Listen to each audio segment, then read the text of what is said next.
topic at hand, and inshallah we will hear and benefit from many of our thoughts and ideas and insights, inshallah. So if I can just get a sense of people who wanted to contribute. I had been, Sheikh Arif, I'll ask for your apology, because in the last gathering, I very much wanted to hear Mufti Farooq speak, but he refused, actually. And today he has kindly gestured towards me that he's ready. So he has to do qada from last time. So we will give Mufti Farooq the first opportunity. Thanks. Bismillah ar-Rahman ar-Rahim. Alhamdulillah Rabbil Alameen. Wassalatu wassalamu ala ashrafil anbiya wal mursaleen. سیدنا و مولانا محمد وعلى آلہ الطیبین الطاہرین المطہرین والصحابۃ المنتجبین ومن تبعہم بإحسان الی یوم الدین. شیخ عارف کریں گے. Sheikh Arif, would you like to come? Will it be easier? Mufti Saab is going to speak in Urdu, but we will translate, inshallah. فدق کا جو قضیہ ہے یہ تاریخ کا نہیں ہے، یہ پیغمبر کی جائیداد اور نبی اکرم کی بیٹی اور پہلے خلیفہ کے درمیان ایک قضیہ ہے، اور ہمارے لیے رہنما کتاب جو ہے وہ کتاب اللہ ہے. نہ نہج البلاغہ ہے، نہ بخاری ہے، اور نہ اصول کافی ہے. بنیاد جو ہے وہ قرآن ہے. تو ہم نے یہ دیکھنا ہے کہ اس مسئلے پر قرآن ہماری رہنمائی کیا کرتا ہے. یہاں شیعہ اور سنی کے درمیان یہ معاملہ چلتا ہے کہ سنی یہ کہتے ہیں کہ رسول اللہ کی تو یہ پراپرٹی تھی ہی نہیں، یہ تو مال فے تھا. تو جب رسول اللہ کی ملکیت ثابت نہیں تو وراثت کہاں سے آ گئی؟ اور بقول شیعہ کہ اگر انہوں نے ہبہ کیا ہے اپنی بیٹی کو تو اس مال کے مالک نہیں تھے تو ہبہ کیسے کر لیا ہے؟ تو قرآن جو شیخ رجانی نے اور شیخ عبدالحمید قصوری نے جو آیت پیش کی ہے سورہ الحشر کی، اسی کے اندر رسول اللہ کی ملکیت ثابت ہے. ما افاء اللہ علی رسولی منہم فما اوجفتم علیہ من خیل ولا رکاب ولکن اللہ یسلط رسلہ علی من یشاء. میرا پوائنٹ یہ ہے یسلط رسلہ، تسلط کیا ہے؟ علماء بیٹھے ہیں وہ کریں گے. علماء بیٹھے ہیں وہ جانتے ہیں کہ تسلط کیا چیز ہوتی ہے. تو یہ تسلط کا جو لفظ ہے یہ پیغمبر کی ملکیت کو ظاہر کر رہا ہے. ایک یہ پہلا پوائنٹ ہے. دوسرا یہ ہے کہ کیا نبی کی وراثت ہوتی ہے یا نہیں. یوصیکم اللہ فی اولادکم للذکر مثل حظ الانثیین. سورہ نساء کے اندر اللہ رب العالمین نے یہ بتا دیا ہے کہ تمام امت کی، تمام مسلمانوں کی وراثت ہے، اور اس کے اندر وَلِكُلٍّ جَعَلْنَا مَوَالِيَ مِمَّا تَرَكَ الْوَالِدَانِ وَالْأَقْرَبُونَ. وَلِكُلٍّ، یہاں وَلِكُلٍّ کا جو لفظ ہے یہ میرا پوائنٹ ہے کہ ہر ایک کے لیے ہم نے وراثت مقرر کی ہے، وراثت کا قانون ہم نے طے کر دیا ہے. اب یہ چاہیے کہ رسول اللہ کی اگر وراثت نہیں ہے وہ اس وَلِكُلٍّ جَعَلْنَا کے اندر شامل نہیں ہے، کہ ایسی ہونی چاہیے کہ جس کے اندر رسول اللہ کو مستثنا کیا گیا ہو کہ ساری امت کی وراثت تو چلے گی قرآن کے اس قانون کے مطابق، لیکن پیغمبر کی وراثت نہیں ہوگی، اس کی نہیں چلے گی. تو لہذا قرآن کریم کے خلاف ہے یہ چیز کہ رسول اللہ کی وراثت نہیں تھی، اور قرآن نے ان کو یہاں سے خارج نہیں کیا. اب حضرت ابو بکر رضی اللہ عنہ نے حضرت فاطمہ کے کلیم کو رد کرنے کے لیے جو روایت پیش کی، بخاری میں بھی ہے، مسلم میں بھی ہے، دوسری تمام شیعہ کتابوں میں بھی ہے اور سنی کتابوں میں بھی. اس کے اندر 3 پوائنٹ ہیں. ابھی دونوں علماء نے، دونوں سکالرز نے وہ حدیث پیش کی ہے، میں اس کی تفصیل میں نہیں جاؤں گا، وقت کم ہے. اس کے 3 اجزاء ہیں.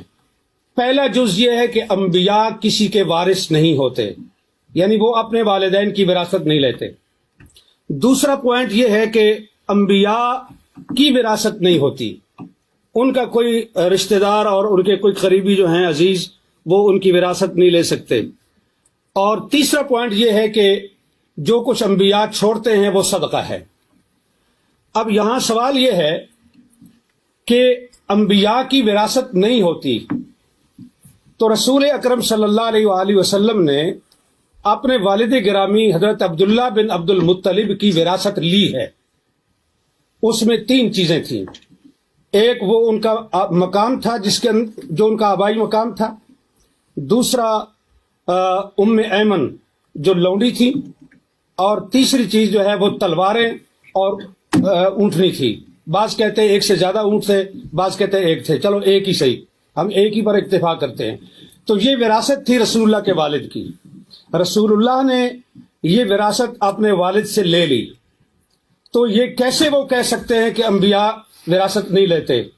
آپ بچپن میں وراثت لے چکے اور نبوت ملنے کے بعد آپ نے کہا ہم کسی کے وارث نہیں ہوتے. یہ دونوں باتیں ایک دوسرے کے متضاد ہیں. یہ قول اور یہ عمل، یہ دونوں ایک دوسرے کے خلاف ہیں. تو رسول اللہ نے اپنے والد کی وراثت لی ہے، لہٰذا یہ بات درست نہیں کہ انبیاء کسی کے وارث نہیں ہوتے. دوسری چیز ہے کہ انبیاء کی اولاد جو ہے اس کی کوئی وارث نہیں ہوتی، وہ وارث نہیں ہوتی، تو وہ وارث سلیمان و داؤد. اور حضرت زکریا علیہ السلام نے جو کہا کہ انی خفت الموالی من ورائی، یہ علماء کے لیے یہ لفظ جو ہے یہ قابل غور ہے اہل علم کے لیے، کہ حضرت زکریا یہ کہہ رہے ہیں کہ انی خفت الموالی، میں موالی سے ڈرتا ہوں، مجھے ڈر ہے، اس لیے میں تجھ سے مانگ رہا ہوں کہ مجھے ایک وارث چاہیے. اب یہاں جو سکالر یہ فرماتے ہیں کہ یہ وراثت علم کی وراثت تھی، نبوت کی وراثت تھی، تو خفت الموالی کو آپ کہاں لے کے جائیں گے؟ کیا حضرت زکریا کو اپنے موالی سے یہ ڈر تھا کہ وہ میرا علم چھین لیں گے، میری نبوت چھین لیں گے؟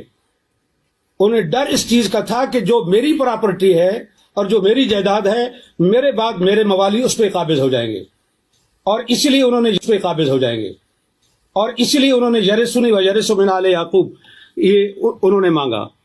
اور اسی چیز کو حضرت فاطمہ نے حضرت ابو بکر کے سامنے یہ پیش، وہ صحیح معنی میں موالی تھے، ہماری پنجابی زبان میں موالی کہتے ہیں، موالی لوگ. مفتی صاحب ذرا سے اگر خلاصہ کر سکے. جی بالکل خلاصہ کر. پچھلی ساری کتاب تو گزارش یہ ہے کہ یہ ہے قرآن، اور یہ کہہ رہے ہیں ڈاکٹر علی کے وقت نہیں ہے تو میں اس کو مختصر کرتا ہوں، صرف تاریخی لحاظ سے ایک چیز پیش کر کے، کہ حضرت ابو بکر اور حضرت عمر کے دور میں گورنمنٹ کے قبضے میں رہا فدق. حضرت عثمان نے سارا مروان کو بخش دیا. اگر مسلمانوں کی پراپرٹی تھی تو تیسرے خلیفہ کو یہ حق کس طرح تھا کہ وہ مروان بن الحکم کو سارا دے دے؟ پھر حضرت عثمان کے بعد امیر شام معاویہ بن ابی سفیان کا دور آیا. انہوں نے حضرت عثمان کے بیٹے اور حضرت اس کو مروان کو اور اپنے بیٹے کو، ان تین کے درمیان فدق کو تقسیم کیا جناب معاویہ بن ابی سفیان نے.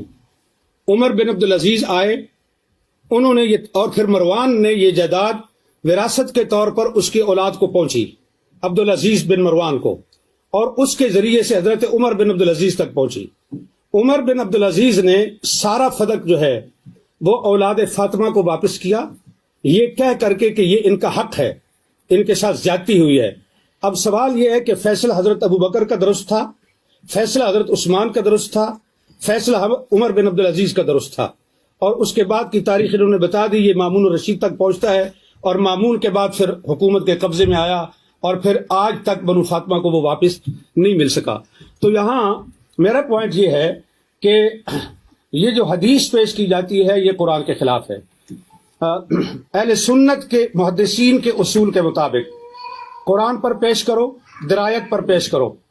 اگر اس لحاظ سے روایت ٹھیک ہے تو قبول کی جائے گی، ورنہ اس کو رد کیا جائے گا. بخاری کے اندر روایت آنے کا یہ مطلب نہیں ہے کہ ہم اس کو آنکھیں بند کر کے قبول کر لیں. یہ روایت قرآن کے شریعت خلاف ہے. بسم اللہ الرحمن الرحیم.